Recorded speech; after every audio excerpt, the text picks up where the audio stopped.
আকাশের পাশে তারকাগুলোকে যেমন মানায়, শ্রেষ্ঠ নবীর নবুয়তের চতুর্দিকে ১.৫ লক্ষ সাহাবীর প্রত্যেককেই একই রকম মানায়, তারকার মতন মানায়। আল্লাহর নবীর সামান্য সময়ের সোহবত যে উঠাইছে, সব রাদিয়াল্লাহু আনহুম ওয়া রাজু আনহের ভেতরে ঢুকে গেছে যে তারা আল্লাহর উপরে রাজি, আল্লাহও তাদের উপরে রাজি। উম্মতের জন্য সাহাবী চিনতে কষ্ট না হয়, এ কারণে আল্লাহ পাক কোরআনের পাতায় পাতায় পাড়ায় পাড়ায় সাহাবীদেরকে আল্লাহ নিজেই তুলে ধরছেন। সাহাবায়ে কেরামের শুধু জাগ্রত থাকা না, সাহাবায়ে কেরামের ঘুমন্ত অবস্থাকেও, এই এদিকে তাকান আপনি, সাহাবায়ে কেরামের শুধু জাগ্রত থাকা আমলের অবস্থা না, জেগে জেগে নামাজ পড়ছে, রোজা রাখছে, জিকির করছে, তিলাওয়াত করছে, এই অবস্থা না।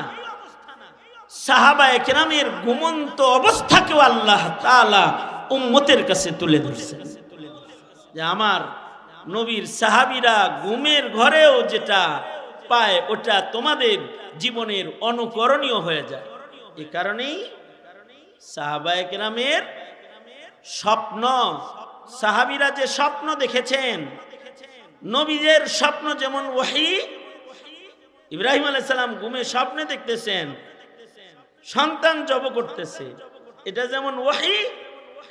নিজের ছেলেকে যায় বলে ইন্নী আরা ফিল মানামি আন্নী আযবাহুক, এই ছেলে আমি স্বপ্নে দেখেছি যে তোমাকে আমি জবাই করতেছি আল্লাহর রাহে। ইসমাঈল আলাইহিস সালাম বুঝা ফেলেছেন পয়গম্বরের স্বপ্ন তো ওহী রে, তাইলে তো আমার জব হইতে হইব। ইব্রাহিমের স্বপ্ন শুনে ইসমাঈল বলে ইয়া আবা তিফআল মা তুমার সাতাজিদুনি ইনশাআল্লাহু মিনাস সাবিরিন।